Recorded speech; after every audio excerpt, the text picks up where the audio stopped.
আন্দালুসের একটা ঘটনা আছে। বাদশাহ মেয়ের বিয়ে দিবে। এখন সবাইকে বলেছে যে আমি মেয়ের বিয়ে দিব, ছেলে খুঁজতেছি। এখন আমি চাই যে একজন হাফেজে কোরআন ছেলের সাথে আমার মেয়ের বিয়ে দিব।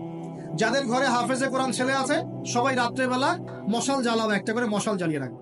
এখন বাদশাহ রাতের বেলা গভীর রাতে টাওয়ারের উপর উঠেছে, উঠে দেখে তার রাজ্যের প্রতিটা বাসায় মশাল জ্বলছে, মানে সবাই কোরআনে হাফেজ। পরের দিন শর্ত দিল যে সবাই তো কোরআনে হাফেজ, এখন আমি কার সাথে আমার মেয়ের বিয়ে দেবো? কোরআনের মুফাসসির যারা তার সাথে দেব। পরের দিন যখন উনি টাওয়ারে উঠেছেন, দেখেন যে সব ঘরে মশাল জ্বলছে, এখন সবাই কোরআনের তাফসীর করতে যান। তারপর দিন আরো কঠিন শর্ত দিয়েছে যে হাদিসের উপর গবেষণা কারা করেছে, হাদিস বেত্তা কারা, এবার কোরআন হাফেজ, তাফসীর এবং হাদিস জানে কারা। এবার দেখা গেছে অর্ধেক আলো জ্বলতেছে, পুরো দেশের অর্ধেক আলো জ্বলতেছে। এইভাবে প্রায় 8-10টা ধাপে ধাপে তিনি জামাই সিলেক্ট করেছেন। জামাই পেতে এত কষ্ট। সবাই ভালো মানুষ, এর মধ্যে ভালো কোথায় খুঁজে বের করো। তো দেখেন, আমরা যে ইসলাম থেকে সরে আসছি, এই কারণে আজকে বিগত 100 বছরে আমাদের এই অবস্থা হয়েছে। 1150 বছর, 1200 বছর এই বিশ্বটাকে মুসলিমরা শাসন করেছে। ইতিহাস পড়ে দেখেন না একটু। রাসূল সাল্লাল্লাহু আলাইহি ওয়াসাল্লামের নবুয়ত থেকে নিয়ে, এই মক্কা বিজয় থেকে নিয়ে প্রায় 1100-1200 বছর এই বিশ্বটাকে শাসন করেছে মুসলিমরা। এই ইতিহাসগুলো মুসলিম যুবকদেরকে কারা শেখাবে, কারা বলবে, কে মনে করাই দিবে? বিগত 100 বছরে আজকে আমাদের এই অবস্থা হয়েছে। কেন হয়েছে? এই যে বললাম, আমরা তাওহীদ থেকে সরে আসছি, সুন্নত থেকে সরে আসছি, আমরা এখন মাদকের পিছনে ছুটছি, আমরা নামাজ ছেড়ে দিয়েছি, কোরআন ছেড়ে দিয়েছি। এই যে দেখেন কতজন মানুষ হাত তুললো যে কোরআন পড়তে পারে না, অথচ সাহাবীদের যুগে মনে হয় মশাল নিয়ে একজনকে খুঁজে পাওয়া যাবে না যে কোরআন পড়তে পারে। তো দেখেন, আমরা যে ইসলাম থেকে সরে আসছি, এই কারণে আজকে বিগত 100 বছরে আমাদের এই অবস্থা হয়েছে। আল্লাহ পাক আমাকে এবং আপনাদের সবাইকে 5 ওয়াক্ত নামাজি বানায় দেন, দোয়া করি। এই নবীর সুন্নতের পাবন বানিয়ে দেন, পরিপূর্ণ ইসলাম পালনের তৌফিক দান করেন, এবং পরিস্থিতি বুঝে ইসলামকে নিয়ে মধ্যম পন্থা এগিয়ে যাওয়ার তৌফিক দান করেন, এবং শৈথিলতাবাদীও হবেন না, চরম পন্থাও যাবেন। এই দুটো পথই খারাপ। এগ্রেসিভলি কিছু করে কোনো লাভ নেই। আর আপোষে, একটা কান্ট্রির মধ্যে, রাষ্ট্রের মধ্যে আপোষে মারামারি কাটাকাটি করে কোনো ফায়দা নেই, বরং উম্মার ঐক্যটা নষ্ট হয়ে যাবে। বরং সবার জন্য শুভ কামনা রাখবেন, সবার জন্য দোয়া করবেন। কারো যদি ভুল হয় সেটাকে গঠনমূলক ভাবে মন থেকে মহব্বত নিয়ে ধরায় দেওয়ার চেষ্টা করতে হবে। আল্লাহ রাব্বুল আলামিন আমাদের সবার মধ্যে ঐক্য দান করুন, বলি আমিন। এইরকম সমস্যায় জর্জরিত সমাজে চারটা, আরেকটা প্রবলেম ছিল গোত্রীয় হানাহানি। 5টা প্রবলেম হচ্ছে: 1 শিরক, 2 নাম্বার মাদক, 3 নাম্বার সুদ, 4 নাম্বার মেয়েদের অবমাননা, আর 5 নাম্বার হচ্ছে আপনার গোত্রীয় হানাহানি, মানে মারামারি কাটাকাটি করতো তারা। এই প্রবলেমস গুলো কি এখনকার যুগে নাই? এখনকার বিশ্বে নাই? আচ্ছা, এরকম একটা সমাজে আমাদের নবীকে আল্লাহ পাক নবী করে পাঠালেন, বলেন সুবহানাল্লাহ। এখন ওই সমাজে থেকেও কি নবীজি পাপের সাথে যুক্ত হয়েছিলেন? তিনি এইরকম পাপে নিমজ্জিত সমাজে থেকেও কোনো পাপের সাথে যুক্ত হন নাই। এবার নবী সাল্লাল্লাহু আলাইহি ওয়াসাল্লাম প্রথম ওহী প্রাপ্ত হলেন সূরা আলাকের প্রথম 5টা আয়াত। আল্লাহ পাক বলেন, ইকরা বিসমি রাব্বিকাল্লাযী খালাক, পড়ুন আপনার রবের নামে যিনি আপনাকে সৃষ্টি করেছেন।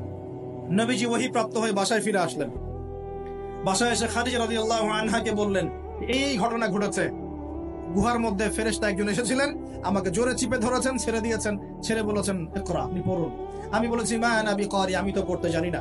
আবার চিপে ধরেছে, আবার ছেড়ে দিয়েছে, বলছে পড়ুন। নবীজি বলছেন মা আনা বিকারি, আমি তো পড়তে জানি না। আমাদের নবীজি কিন্তু পড়তে জানতেন না। আবারও বলছেন ইকরা, পড়ুন। নবীজি বলছেন মা আনা বিকারি, আমি তো পড়তে জানি না।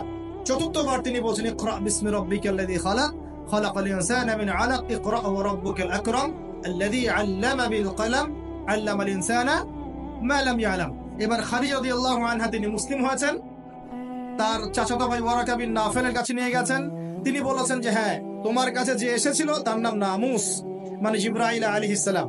তুমি নবুয়ত পেয়েছো, এখন তোমার এলাকার মানুষ তোমাকে বের করে দিবে। নবীজি বলছেন আমার এলাকার মানুষ আমাকে বের করে দিবে? আওয়া মুখরিজিয়াহুম, তারা কি আমাকে বের করে দিবে? তখন নবীজিকে বলা হচ্ছে হ্যাঁ, এর আগে যার কাছেই এই ওহী এসেছে তাকেই তার কম বের করে দিয়েছে। নবীজি দাওয়াতি কাজ করতে থাকলেন। প্রথম 3 বছর গোপন দাওয়াত। কয় বছর?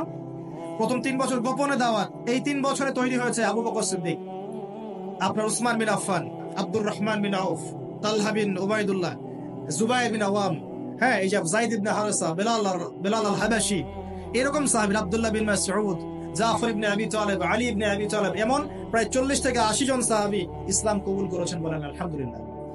এরপর 4র্থ বছর থেকে প্রকাশ্যে দাওয়াত দেওয়া শুরু হলো। যখনই প্রকাশ্যে দাওয়াত দেওয়া শুরু হলো, তখনই নবী সাল্লাল্লাহু আলাইহি ওয়াসাল্লামের প্রতি জুলুম, নির্যাতন চাপিয়ে দেওয়া, শারীরিক নির্যাতন, মানসিক নির্যাতন, অর্থনৈতিকভাবে বয়কট করা।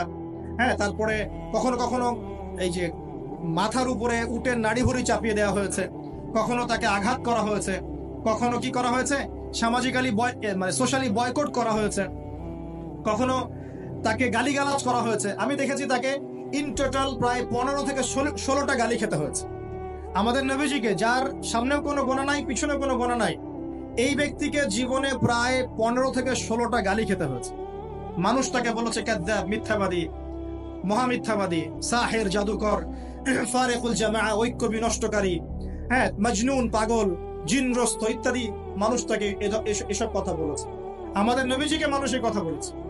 এখন আমাদের সমাজে একটা প্রচলন ঘটেছে, সে খারাপ না হলে কি মানুষ এমনি এমনি খারাপ বলে? এরকম আছে না? খারাপ না হলে কি এমনি জুলুম আসে? এরকম বিশ্বাস আমাদের মধ্যে আছে। আমাদের নবীজিকে হকের উপর থাকার পরেও জীবনে প্রায় 15 থেকে 16টা গালি খেতে হয়েছে।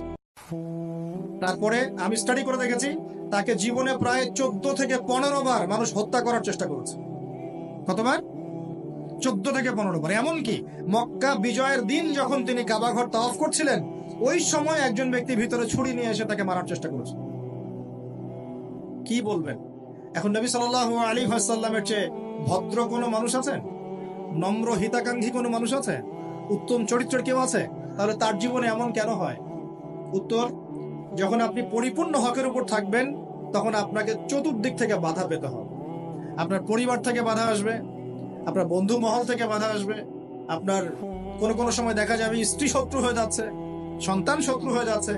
হ্যাঁ, সমাজে আপনি চলতে যাচ্ছেন, সমাজের মানুষ আপনাকে সেভাবে গ্রহণ করছে না, আপনি আনসোশ্যাল হয়ে যাচ্ছেন, অনেক সমস্যা হতে পারে।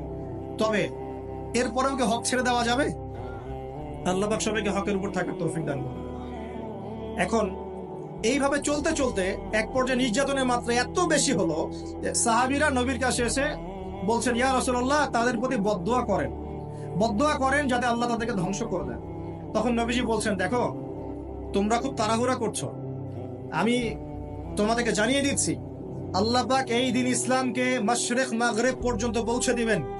এমনকি একটা কাঁচা ঘর, একটা পাকা ঘর বাদ থাকবে না যেখানে আল্লাহ পাক লা ইলাহা ইল্লাল্লাহ কালিমা ঢুকিয়ে দিবেন না।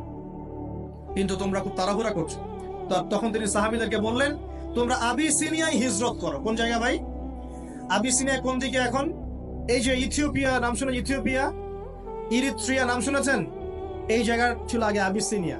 সেখানে একজন বাদশাহ ছিলেন, তার নাম বাদশাহ নাজাশী। কি নাম? বাদশাহ নাজাশী। এবং তিনি কিন্তু খ্রিস্টান ছিলেন। এই সমকামীদের মতো খ্রিস্টান ছিলেন না, যারা ঈসা আলাইহিস সালামকে আল্লাহর সন্তান বলে এইরকম খ্রিস্টান ছিলেন না। তিনি একজন সৎ খ্রিস্টান ছিলেন। নবীজি নিজে বলেছেন যে বাদশাহ নাজাশীর দরবারে তোমরা যাও, সেখানে কোনো মানুষ জুলুমের শিকার হয় না। নবী স্টেটমেন্ট দিচ্ছেন তার সম্পর্কে। এমনকি এই ব্যক্তি যখন মারা গেছেন, তখন আমাদের নবী তার গায়েবানা জানাজার নামাজও পড়িয়েছেন। চিন্তা করতে পারেন? ওইখানে জাফর রাদিয়াল্লাহু আনহু সাহাবীদেরকে নিয়ে হিজরত করেছেন এবং তারা সেখানে থাকতে লাগলেন, তাদের কোনো ক্ষতি হয়নি।